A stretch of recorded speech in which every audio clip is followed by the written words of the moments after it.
Was it the time we made our decision? No, and we will reevaluate our decision at that time. And I don't know if that's happened yet or not. So don't really jump on the rest of the older councilors because we followed the rules. Unfortunately, we followed the rules.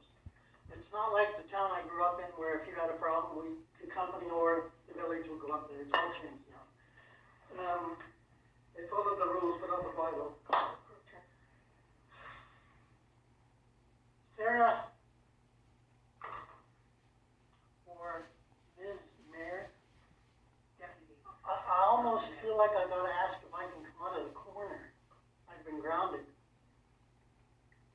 I'm not trying to pick on anybody or choose sides or anything. Understand me. I'm not here to choose a side. I'm here to get some goddamn work done by everybody, and everybody feel respected and treated fairly. What you did tonight is childish in the worst form. You're getting from these people exactly what you're giving, and the only way to change it is to stop. I don't know how you want to do that as a council. Now, they don't have to answer, once again, the last meeting I was here, in the charter, they don't have to answer questions. And if you go on CPAC, that has a whole bunch of government meetings on it. There are worse name calling, well, I can't call names, but there are worse arguments, etc. going on in those, but there's rules, and you gotta follow those rules. So I don't know what it's gonna take for both sides to do it, but it's gotta get there, because this is getting us nowhere at all. And, you know, I come here and I think, oh, gee, okay, maybe they're getting along. Nope. And then I get visitors to my home, they get along. Nope. Like, stop. Like I was telling everybody, stop. Like, you can't approach the table. There are 2 times we get to talk. That's it. And may I suggest for consideration of the council, instead of 2 minutes firm, could we not extend it a minute? Because this lady in the back had a nice speech that was going on. About 3 minutes. It would have taken 3 minutes, and then that alleviates the anger. It takes, well, it alleviates the anger and the animosity towards one another. You know, and as for, as I said in the first one, answering people, that's all we want is an answer. Like the first meeting I was here, I think you got asked a question about what was the conference, etc. Well, just so the public knows, we didn't used to send anyone on the council on these programs unless Tahsis got something out of it. But we still would like to report back. I think we should still report back to the people on what happened there. The second question was for Cheryl. Well, she can't answer that question. It was about the CAO's wage. Unless council reports on it, we can't say anything about it.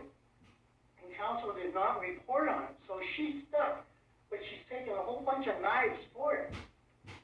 So you have to understand that even him, her, and the mayor, you can't say anything, or you can't say anything if it's in a closed meeting and it hasn't been brought up to the table. So a little bit of understanding on both sides, I think it'd go a long way. Because what's happening? I'm pounding on the gavel like, really, he took the gavel. I wanted to take the gavel, but I didn't want to make you feel threatened by me getting out. I appreciate that. Like, I feel like we have a very threatening environment. yeah, but they feel the same way. You guys created it. They feel the same way. You're getting what you're getting, but you're saying you're bad, and they're saying you're bad. So, okay, who's going to stop it? Is it going to take a lawsuit that you get sued, you, Martin, and then everybody in this room gets sued, and then we're all at the end of nowhere doing nothing? Is that what it's going to take? Like the village, Tahsis is a great place. Start making it even better, like everyone. Stop this crap. Be the bigger people. Understand the rules. Follow the rules, please. So there's this gentleman, John, here left because he couldn't stand the yelling and the pounding. This is the guy that only lives here part-time.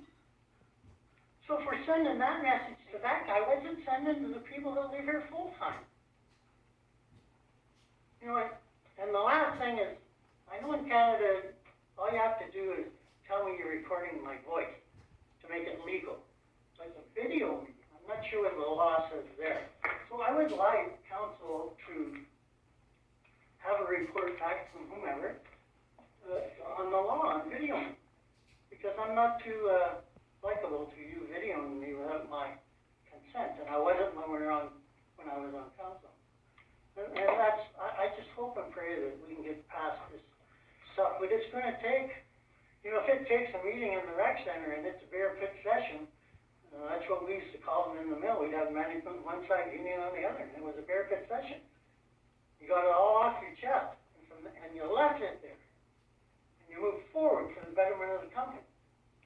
And trust me, after we did that a couple of times, this company was number one in the industry. We had WCB coming here for our safety videos, our lockout videos, our forklift videos, our training, everything. We got money coming hand over fist.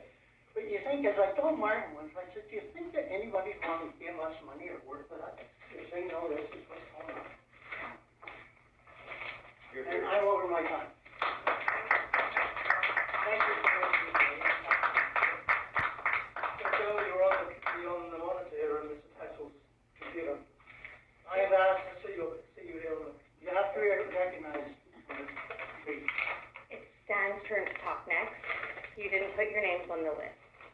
Okay, just one small correction. You said nobody from the village had ever gone to FCM. When my wife was mayor, she attended when it was in Whistler because it was handy to go to. That was the reason she went. And her idea was that FCM is a good thing to belong to because she got funding. She found out funding sources from FCM and things like that. And they're good to go to as long as you don't have to travel to Toronto or Montreal to go to the meeting. If you're going to Whistler, that's not as big a deal. It's a ferry ride, not an airplane ride. And I'm all in favor. Councilors, I think every councilor should go take their turn. Have two councilors going to AVICC, two councilors going to UBCM, and then swap the following year. Is because it's the knowledge you learn. And I agree with Councilor Elliott that the knowledge has to be spread through the community so that we know what you're doing for us. You're out there going to meetings, learning all sorts of stuff so that you can bring it back for the betterment of the community.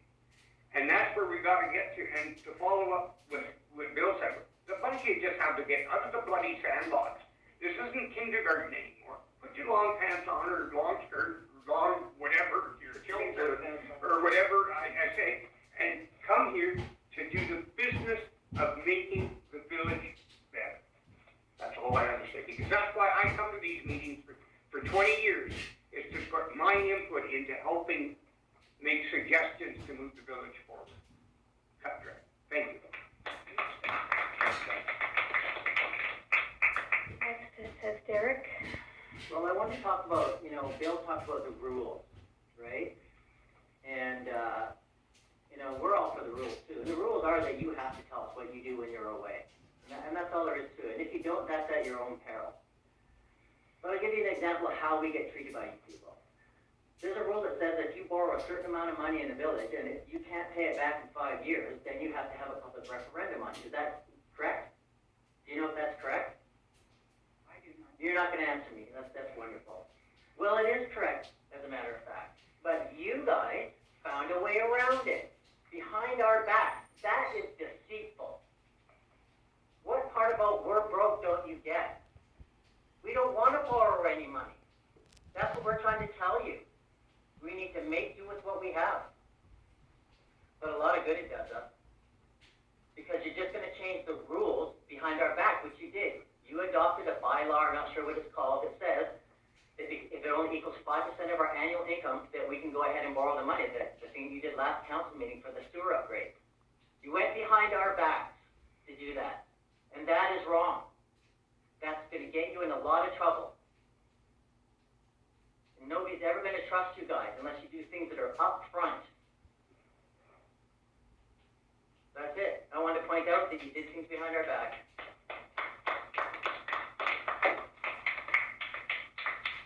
Aaron, before I was rudely interrupted by the gavel, I shall continue. We have a mayor and council who refuses to answer questions, and we have some councilors not giving reports, or their reports are disjointed questions not pertaining to anything on the agenda. Censoring isn't changing minds, it's confirming suspicions. And to the rat fink who gave the mayor and council a private email communication, those communications were entrusted to you in confidence. You have broken privacy laws, and why are you hiding and not owning up to your actions?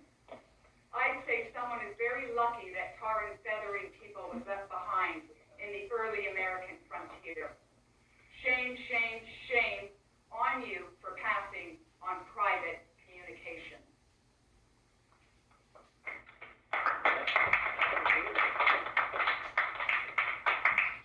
This is your last chance to speak if you'd like to, Elena. Thank you.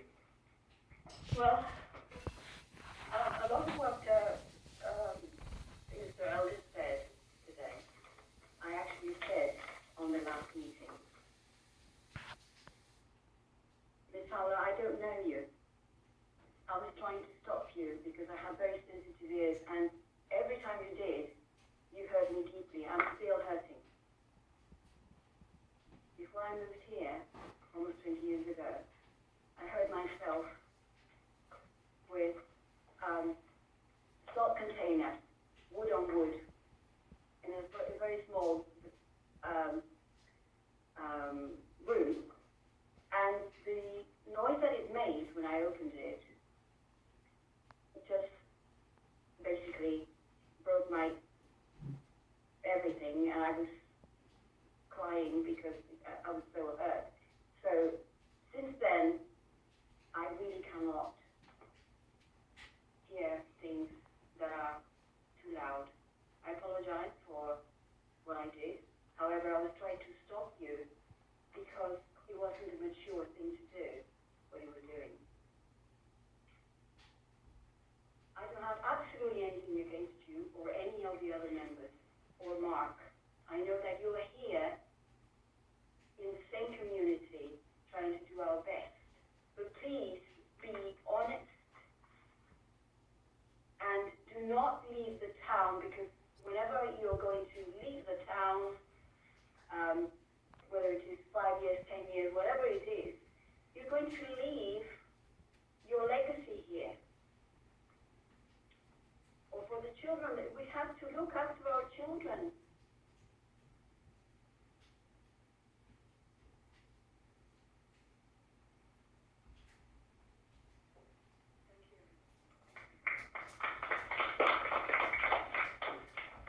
Unless there's any further public input, I'll entertain a motion to adjourn.